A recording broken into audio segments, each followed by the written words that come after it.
Switzer. I'm the Executive Director at the Centre for Independent Studies. We're a classical liberal public policy research think tank based in Sydney, and we've been around for the best part of 50 years. Now, John Mearsheimer is Professor of Political Science at the University of Chicago. He's also author of many prominent books, most notably The Tragedy of Great Power Politics. That was published in 2001, which predicted that the rise of China would not be peaceful. Now, John is, according to the next edition of the prestigious New York-based Foreign Affairs magazine, quote, one of the most famous political scientists in history. And that article was written by a critic. And with that, please welcome John Mearsheimer.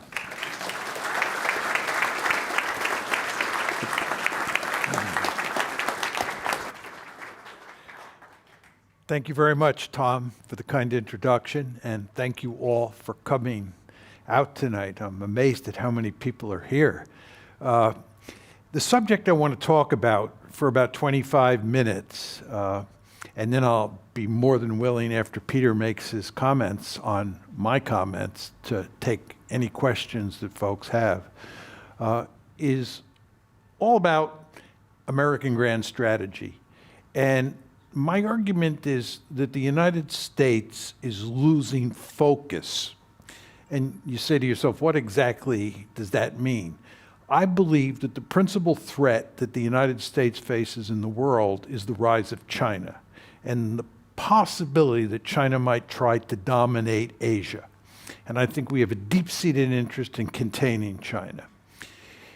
But what's happened is that the United States has lost focus, and it's got diverted into the Ukraine war in Europe, and it's now getting diverted into the Middle East with the war between Hamas and Israel. And the United States is therefore unable to pivot completely to Asia. And I think this is a major mistake for the United States. And what I want to do tonight is elaborate my thinking on that main thesis, okay? The best starting point for thinking about this issue is just to talk about the global balance of power. It's very important to understand that most of the young people in the audience came of age during the unipolar moment. The period from 1989, when the Cold War ended, up until about 2017 is commonly known as the unipolar moment.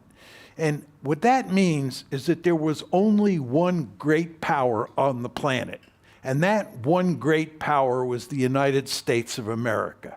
This is a world that Australians almost to a person loved, because the United States provided security for you, and there was no China threat, there was no Soviet threat, and you were able to grow economically in all sorts of ways to become more prosperous. This was the unipolar moment. But it's very important to understand that what's happened is that the unipolar moment is in the rearview mirror. It's gone. We are now in a multipolar world where we went from one great power to three great powers: the United States, China, and Russia. And we now consider Russia a great power because Vladimir Putin, since he took over in 2000, has brought the Russians back from the dead. Most of you know that in the 1990s, Russia had basically died. Putin brought them back from the dead. So Russia's a great power, China's a great power, and of course, Uncle Sam is a great power. Now, it's important to understand that Uncle Sam is still the most powerful state on the planet. But nevertheless, China is a peer competitor. It is growing economically, it is growing militarily, and it is beginning to close in on the United States. And that's why I said to you folks before, China is the real threat to the United States. Russia is the weakest of those three great powers. Okay, it's very important to understand that's the basic architecture of the system at this point in time. Right? We went from unipolarity to multipolarity. We have three great powers. Sam is one, China's two, and the Russians are a distant third. That's the world. Let me switch gears now and just talk a little bit about American grand strategy and tie it to that global balance of power. For the United States of America, there are three areas that you fight and die for, where you expend blood and iron.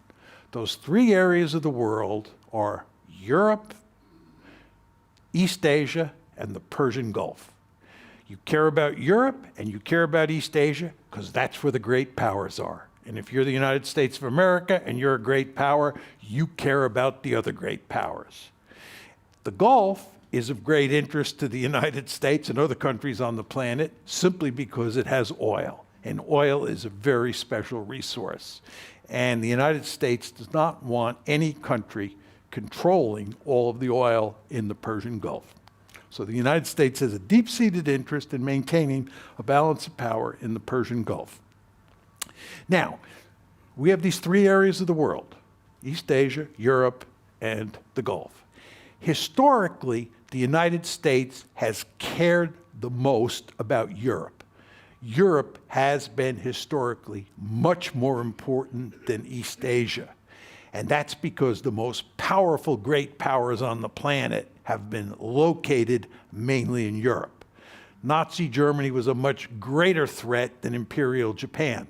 The Soviet Union, which spanned Europe and Asia, had most of its military might concentrated in Europe. So we have long had a Europe first policy.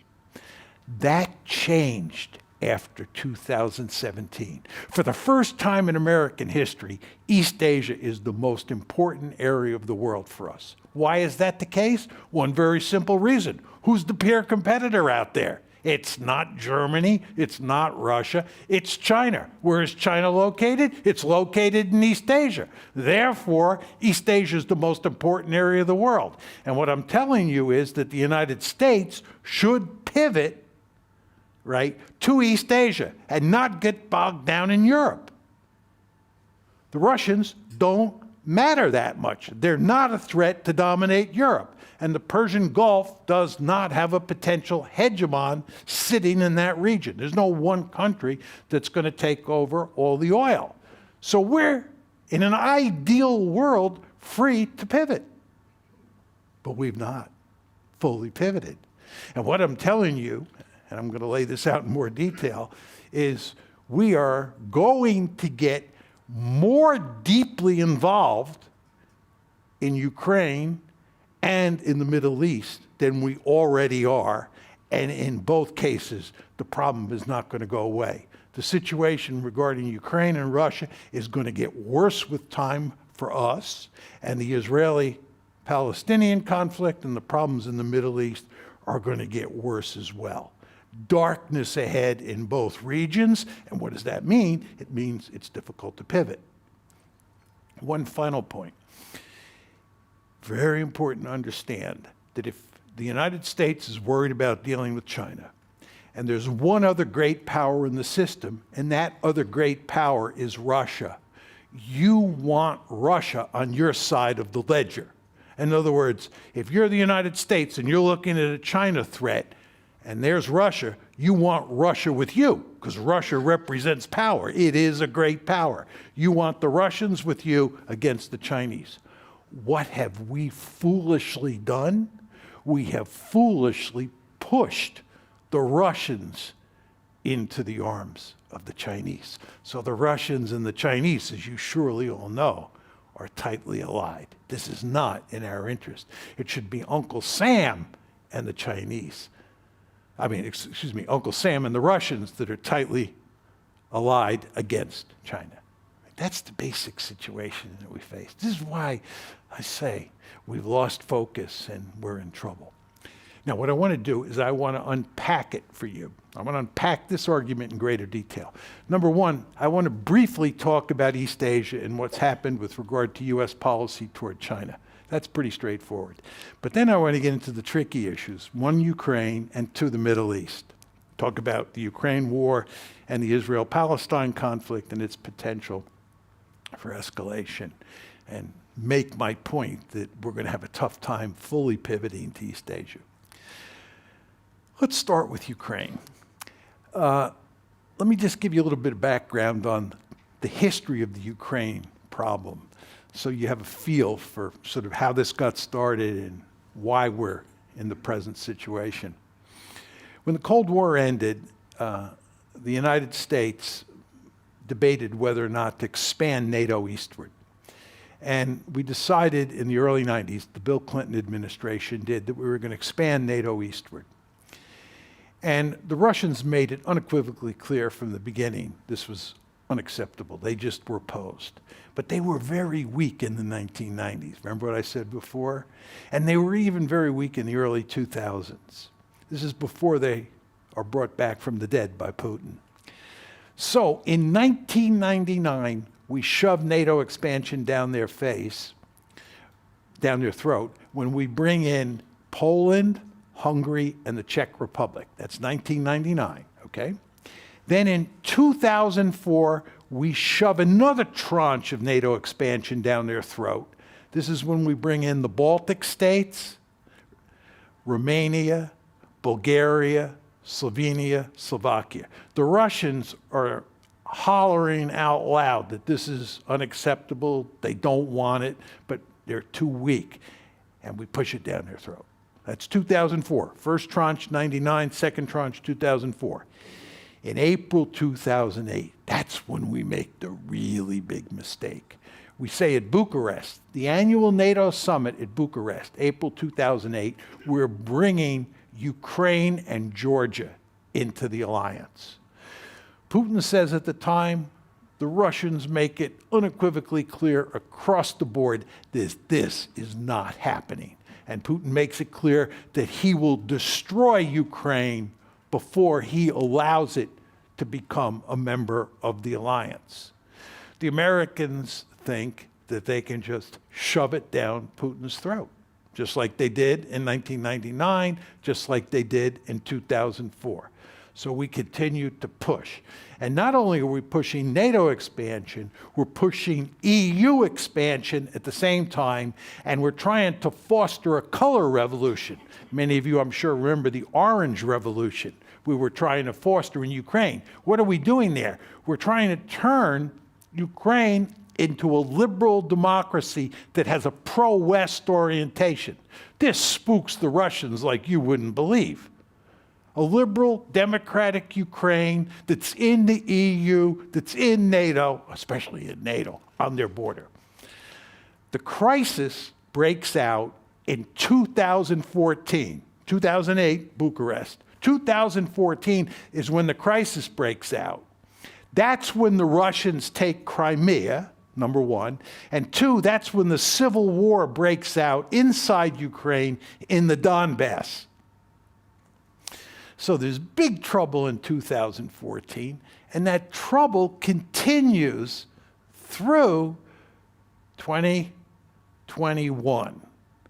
And at the end of 2021, the Russians are scrambling to get some sort of agreement. The Americans won't agree.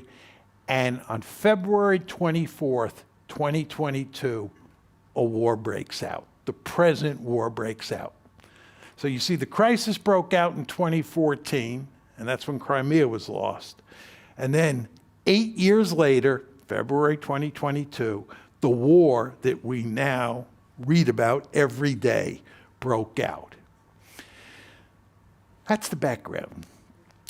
What you want to now think about is what's happening in that war. Where is this train headed? That's what you want to know. Now, in 2022, remember the war breaks out in February 2022. If you go from February 2022 to the end of the year, let's say December 31st, 2022, over that time period, the Ukrainians do very well. They do very well. The Russians are slow to mobilize, and the Russians are not a highly efficient fighting force at that point in time. And we're beginning to think in 2022 that we're going to beat the Russians. Push them out of the Donbass, push them out of Crimea, and really maybe even knock them out of the ranks of the great powers. So we're playing hardball with the Russians. But what the Russians do at the end of September 2022 is they mobilize 300,000 men, and they begin to learn how to fight on the battlefield. And then over the course of 2023, the year that we're now in, they are raising an additional 425,000 men. And they have an industrial base that allows them to produce huge amounts of artillery, huge numbers of tanks, huge numbers of aircraft, huge numbers of helicopters, right? The Ukrainians don't have that capability. They depend on us. And you know what? We ran down our industrial base during the unipolar moment. We do not, we in the West, this includes Australia, we do not collectively have the capability to produce lots of artillery tubes, artillery shells, tanks, and so forth and so on. The Russians do. Now, why does this matter? What you want to understand about this war between Ukraine and Russia is it's a war of attrition. It's Muhammad Ali, right, and Joe Frazier standing toe-to-toe, pounding the living daylights out of each other. That's what it is. Think World War I on the Western Front, okay? That's the kind of war this is. Nothing fancy about this one. Question you want to ask yourself is, who wins in a war of attrition where two armies are head-to-head? Two factors matter. The population size of each country, because that tells you how many soldiers you can send to the front, population size, and how much artillery each side has. When I went to West Point and I was in the American military, we were taught that artillery is the king of battle, right? And in a war of attrition, that is certainly true.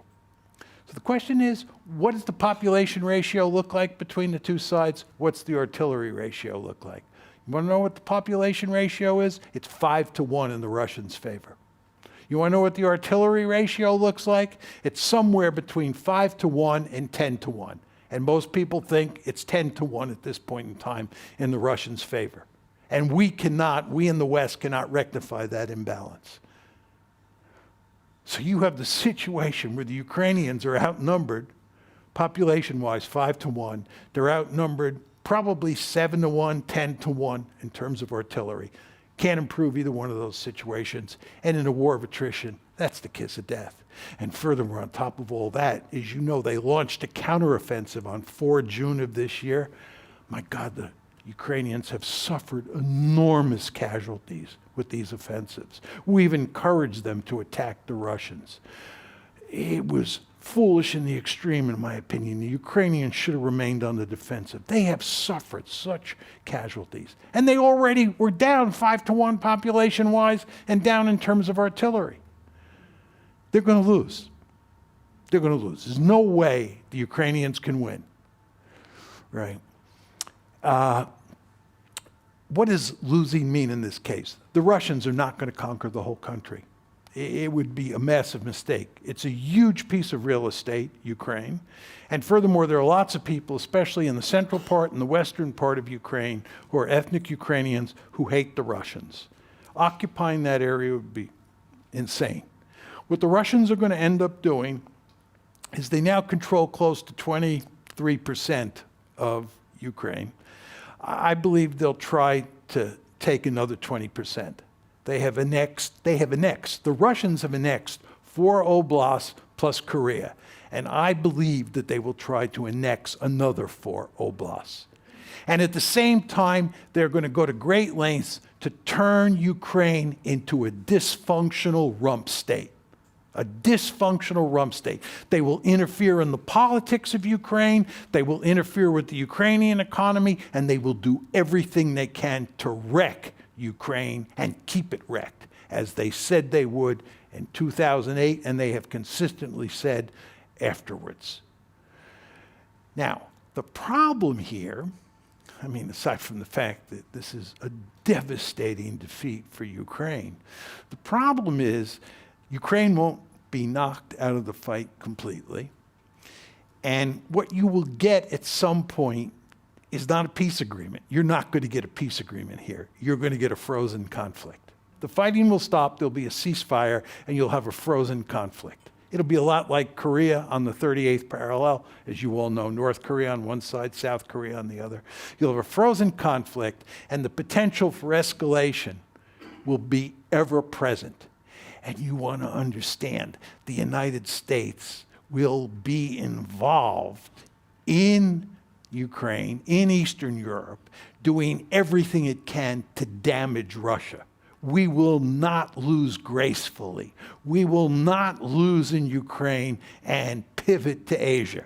We will stay in Ukraine. We will continue to support Ukraine. We will continue to look for opportunities to screw the Russians, and the Russians will look for opportunities to screw us. You'll have this nasty security competition in Eastern Europe. There's no end in sight to the trouble that we are now facing in Ukraine, which, by the way, tells you what a massive mistake we made in April 2008 trying to bring Ukraine into NATO. But my bottom line to you here is that that makes it very difficult to pivot. So that's the Ukraine issue. And if I had come here last month, instead of coming this month, at this point in time, I would have stopped the talk here, right? But now we have another massive problem confronting us that I don't know who saw coming. I certainly didn't. The Israelis certainly didn't see it coming. But if you go back to October 6th, it looked like the Middle East was a peaceful region. Compared to what was going on in Eastern Europe, it looked like a remarkably peaceful area. And Jake Sullivan, as you know, basically said that the Middle East hadn't looked so good in a long time. But then came October 7th, and Hamas attacked Israel, and in a deadly effective way. And of course, the Israelis have reacted by declaring war on Hamas. And you now have this giant conflict between Israel and Hamas that threatens to escalate to where Hezbollah might come in, conflict might break out on the West Bank, or even the Iranians might come in.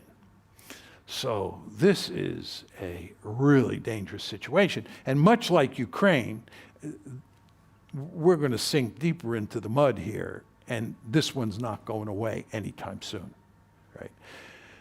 Now, why do I say that? First thing you want to keep in mind when you talk about Israel and the United States is that the two countries are joined at the hip. There's just no question about that. I don't think this is a controversial issue. I don't think you've ever had a closer relationship between any two countries than you have between Israel and the United States. So it's very hard for the United States in any meaningful way to distance itself from Israel. So that's the first point you want to keep in mind. Second point you want to keep in mind is that the taproot of the problem here is the Israel-Palestine or the Israel-Palestinian conflict. That's the taproot. And you just have to understand what that conflict looks like. This is a long-standing conflict, as you all know. But you just want to understand its essence, because that tells you a lot about what's happening now and what is likely to happen over time. The United States has been deeply interested in creating a two-state solution, as most of you, I'm sure, know, in Israel. And what the United States has been interested in doing is creating a Palestinian state in the West Bank and in Gaza and in East Jerusalem, living next door to a Jewish state, Israel. We have failed. We've not been able to push the Israelis to accept that, and there's no two-state solution. So what the Israelis now have, and which the government in Israel wants, is Greater Israel. Greater Israel includes the West Bank, Gaza, and 1967 Israel, or Green Line Israel, okay? That's Greater Israel. The key point you want to keep in mind is that there are approximately 7.3 million Palestinians and approximately 7.3 million Israeli Jews in Greater Israel. There is rough equality between Palestinians and Israeli Jews. You just want to think about that. So when you think about Israel, and you think about Israel as the Jewish state, which is completely understandable, you want to understand that that Jewish state has as many Palestinians in it as it has Jews. And by the way, there's a very prominent demographic expert who is Israeli, who argues that there are slightly more Palestinians than there are Jews inside Greater Israel. And furthermore, when you look at demographic trends over time, there are going to be more Palestinians than there are Jews. And this is a Jewish state. So the question is, what do you do here? And what has happened is that the Israelis do not want to give equal rights to the Palestinians. Because if they gave equal rights to the Palestinians, Israel would cease to be a Jewish state, because there are more Palestinians than there are Jews, if not now, certainly in the future. So in the case of the Palestinians who are in Gaza, right, basically they have been cordoned off. They have been isolated in Gaza. And it is commonplace to refer to Gaza as the largest open-air prison in the world. And if you read virtually any account of what life is like for those Palestinians who live in Gaza, it is absolutely horrible. There is just no question about that. They live under horrible conditions, in effect, in a prison. You want to understand that Israel controls the borders around Gaza and it controls the air above Gaza. These are not disputable issues. And again, there are about 2.1 million of those 7.3 million Palestinians in Gaza. And the fact is that the Israelis who have been playing hardball with the Palestinian since 1948, when the State of Israel was created, are in a situation where the Palestinians are going to erupt from time to time. Most of us in this audience have heard of the First Intifada. We have heard of the Second Intifada. The Intifadas were uprisings by the Palestinians. The Palestinians want their own nation state, just as the Jews wanted their own nation state. It's perfectly understandable that the Zionists were interested in coming to Palestine and creating a Jewish state, a Jewish nation state. That's completely understandable. But as my mother taught me when I was a little boy, what's good for the goose is good for the gander. And if the Jews want their own nation state, are you surprised that the Palestinians want their own nation state? No. And American policymakers, especially American presidents, going back to Jimmy Carter, understood this completely and should have put enormous pressure on Israel to accept a two-state solution. But we were incapable of doing that. We could not put great pressure on Israel. And the end result is you have a greater Israel. And inside that greater Israel are 7.3 million Palestinians. And just to take this a step further, it's very controversial to refer to Israel as an apartheid state, given how they treat the Palestinians. But Human Rights Watch, Amnesty International, and B'Tselem. B'Tselem is one of the leading human rights groups in the world, and it's an Israeli human rights group. Human Rights Watch, Amnesty International, and B'Tselem all have produced significant reports that label Israel as an apartheid state.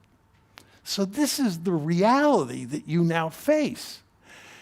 And the problem is there is no way the Israelis are ever going to agree to a two-state solution, because the political center of gravity in Israel has moved far to the right over time and is likely to move further to the right over time. If you look at the Israeli demographic situation, Israeli women have large numbers of babies compared to Western birth rates. But your average ultra-Orthodox woman has about 7 babies. So what's happening is that the ultra-Orthodox, who now represent 13% of the population, will probably represent about 30% of the population in 2050 or 2060. They're growing significantly in number. And the ultra-Orthodox, I mean, they're a problem for a variety of reasons for Israel, because first of all, they don't serve in the military. Secondly, the husbands don't work and in effect live on welfare. But furthermore, their politics are far to the right. The ultra-Orthodox are not going to be sympathetic to a two-state solution. Furthermore, after what happened on October 7th, what do you think the Israelis are going to say when you say, let's move towards a two-state solution? They're going to look at you like you're crazy, given what happened on October 7th. So all of this is just to say, the only hope, in my opinion, of ever settling this conflict between the Palestinians and the Jews inside of Greater Israel was a two-state solution. And a two-state solution is not going to happen. That train has left the station. And again, as I said to you, it's very important to understand that the United States is joined at the hip with the Israelis, and therefore, as this situation continues to fester in Israel, we are inextricably bound up in it. Let me just take this a step further, talk about the Israeli-Palestinian conflict. First of all, we have a deep-seated interest in stability in the Middle East. We were working before October 7th, you all remember, with Saudi Arabia to get Saudi Arabia and Israel to reach some sort of accommodation. The Abraham Accords that we had helped facilitate during the Trump years between Israel and Bahrain, Israel and Morocco, and Israel and the United Arab Emirates, where relations between Israel and those 3 countries had significantly improved. The Biden administration was trying to get another Abraham Accord, this one, which would have been the big enchilada, involving Israel and Saudi Arabia. That's all gone now. Saudi Arabia is adamantly opposed to what's happening with regard to the Israeli war against the Palestinians. There's a possibility Hezbollah may come into this conflict. The Israelis and Hezbollah are exchanging rocket fire up on Israel's northern border. There's a possibility that Iran might come in. As I said before, there's a possibility that conflict will break out on the West Bank. Approximately 90 Palestinians have been killed on the West Bank since October 7th. The potential for this one spiraling out of control within the context of the Middle East is really very, very worrisome. And by the way, you understand, we sent this Armada, this aircraft carrier battle group, the USS Gerald Ford aircraft carrier battle group off the coast, put it off the coast of Israel. It shot down 3 cruise missiles. U.S. forces shot down 3 cruise missiles that the Houthis in Yemen had fired at Israel. So in a very important way, we've already been involved, in, of course, a very tiny way, in the fighting. And if this one spins out of control in a big way, we're likely to get dragged in.